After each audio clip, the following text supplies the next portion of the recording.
निष्काम कर्म कुछ भी होता नहीं है। निश्चित अध्यात्म में चिंतन दिया जाता मेरे द्वारा, चूंकि यही कहा, कई बार शब्दों में भ्रांति पैदा हो जाती है कि सकाम कर्म ना करो, निष्काम कर्म करो। ग्रंथों में भी कहा जाता है, साधु संत सन्यासी भी कहते हैं, मेरे द्वारा भी कहा जाता है, मगर मेरे द्वारा यह भी कहा जाता है निष्काम कर्म है ही नहीं। आप जो कुछ भी करेंगे, बोलेंगे भी, तो उसके पीछे भी कोई ना कोई कामना छिपी होगी। एक कदम भी पैर आगे बढ़ाएंगे, उसके पीछे भी कोई ना कोई कामना छिपी होगी। और जिस समय आपकी कामना का अंत हो जाएगा, आप बिल्कुल बेकार हो जाएंगे, निर्जीव हो जाएंगे।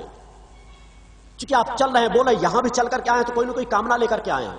मैं भी ऐसे शिविर का आयोजन कर रहा हूं तो उसके पीछे भी कोई ना कोई कामना छिपी है, कहीं ना कहीं जनहित की कामना छिपी है कि जो मां मुझ पर कृपा कर रही है, वही कृपा का एहसास मैं आपको कराऊं, आप भी माता भक्ति की आराधना चिंतन की ओर बढ़े। क्योंकि इस धरती में निष्काम कर्म कुछ भी नहीं, मगर फर्क होता है। क्योंकि कई बार भ्रांत हो जाती है, एक शब्द कह दिया जाता है, उसका विस्तार न बताया जाए तो आपको हो जाए कि गुरुदेव जी कहते हैं निष्काम कर्म कुछ होता नहीं, और धर्म ग्रंथों शास्त्रों में लिखा हुआ है कि निष्काम कर्म करो, निष्काम कर्म करो।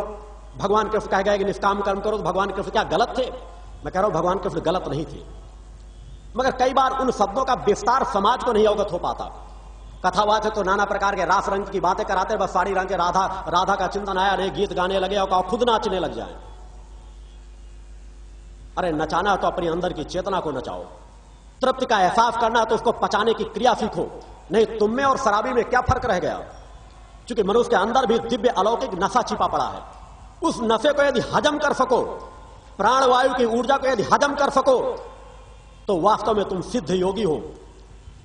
और यदि तुम आनंदित होकर तुम्हारा स्थूल नाचने लग जाए, तो वह ऊर्जा तुम्हारे तमोगुण में बंटती चली जाती है, क्योंकि स्थूल की तृप्ति तुम्हें मिलने लगती है। तो तुम में और एक शराबी में कुछ फर्क नहीं रहेगा।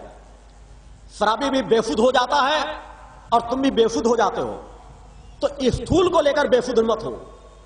यदि नृत्य करने लग जाते हो तो ये तुम्हारी अनेकों निष्ठ, हमारे सिद्ध योगी अनेकों हुए जिनको कह दिया जाता हो नाचने लग जाते, तो अपना होश नहीं रहता था, वो पूर्णत्व तक नहीं पहुंचे थे। ऊर्जा तो उनकी संचालित हो चुकी थी, कुंडली चेतना की तरंगे तो बढ़ने लगी, मगर जो पूर्णत्व होता है वह जो हमारी ऊर्जा तरंगे आनंदित करते उसको पचाता है सुषुम्ना नाड़ी के माध्यम से, और सुषुम्ना नाड़ी के बाद आगे अपने आप को स्थिर करता है। और जब चिंतन देता है तो चेतना का चिंतन देता है, और जब उस पर समाहित होता है तो उस नशे का पान करता हुआ प्रगट सत्ता के चरणों में आनंदित होता है।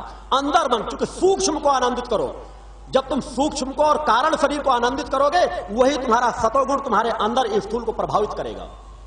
मगर तुम्हारा स्थूल नाचने लगे, अनेकों प्रकार के देखो बड़े बड़े कथावाचक थिरकने, बड़े बड़े कथावाचक जो अपने आप को न मालूम कितने, अब उनके क्षेत्रों में क्या कहा जाए, बस साड़ियां ओढ़ लेंगे, नाच राधा का रहता है बस।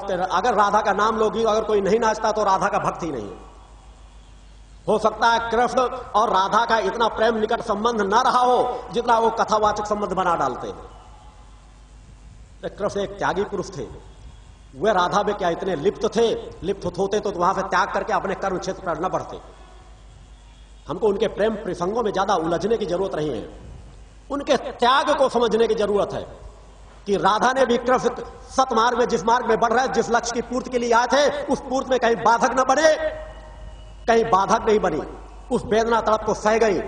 और कृष्ण का तो वीरों का जीवन था, कर्मवानों का जीवन था, चेतनावानों का जीवन था।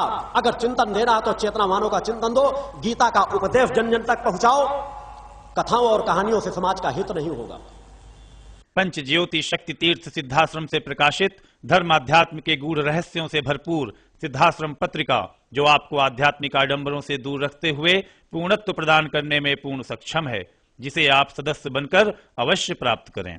जय मां, जय मां, गुरुवर, गुरुवर, जय मां, जय मां।